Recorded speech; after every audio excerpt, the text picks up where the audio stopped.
Extreme trauma needs extreme treatment, and there is no magic pill.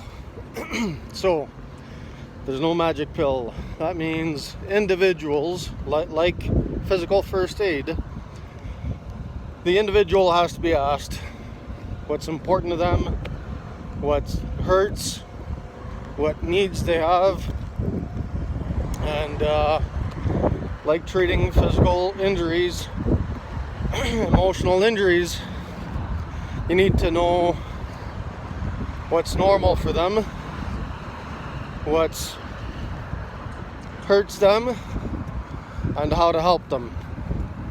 So why is it important to get a background, an emotional background? Like physical injuries, history matters.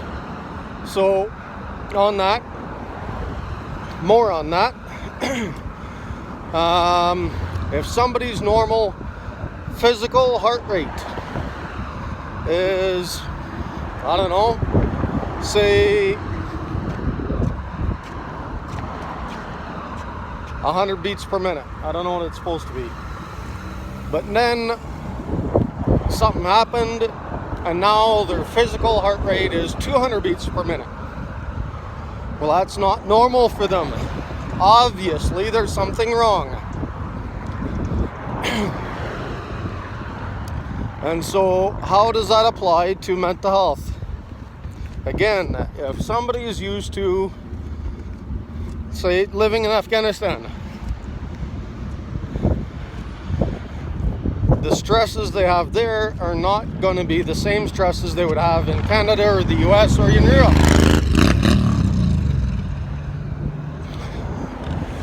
And so in the same way, if somebody's stresses in the city are going to be different than somebody's stresses who's grown up and lived in the country. Somebody from the country may get, and I know for a fact, a lot of my friends get stressed out coming to the city. So if somebody was experiencing extreme trauma, why would anybody in their right mind send someone who's experiencing extreme trauma to go heal in a place that'll add more stress? How does that do anything for the individual?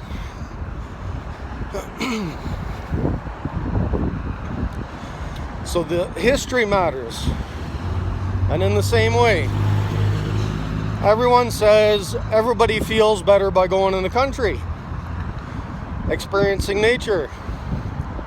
I'm going to challenge that and say that that's not true. Simply because, again, if somebody has grown up in the city, maybe in an apartment building, let's pick on apartment buildings. So, condos, whatever it might be. Somebody who's always lived in an apartment building or in a condo in the city, they're not going to relax in the country, especially if, more so importantly, if the mental health patient is experiencing extreme trauma. When somebody is experiencing extreme trauma, every aspect, especially the history, is extremely important. So, somebody from a city, any city, who's, say, cannot function, cognitively impaired, you name it,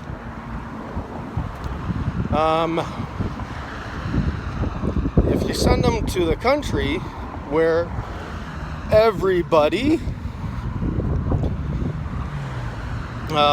claims that a country does better for everyone, I'm going to suggest that's false, at least insofar with patients who are experiencing extreme trauma And so that individual who's grown up in the city, lived in an apartment building all their life, in a condo, what have you, will benefit from somebody asking the history,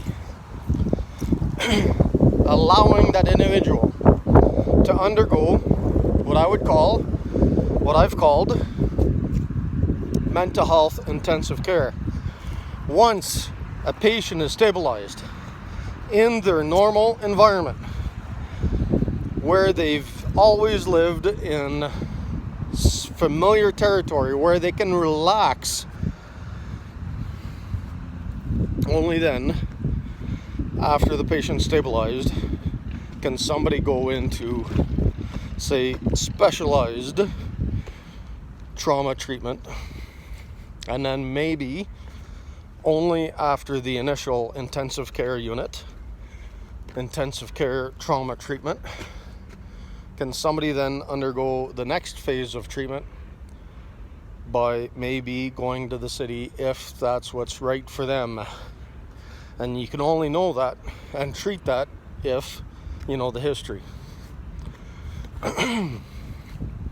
There'll be more on that in days and weeks to come. And yeah, so thanks, and subscribe. We'll see you again.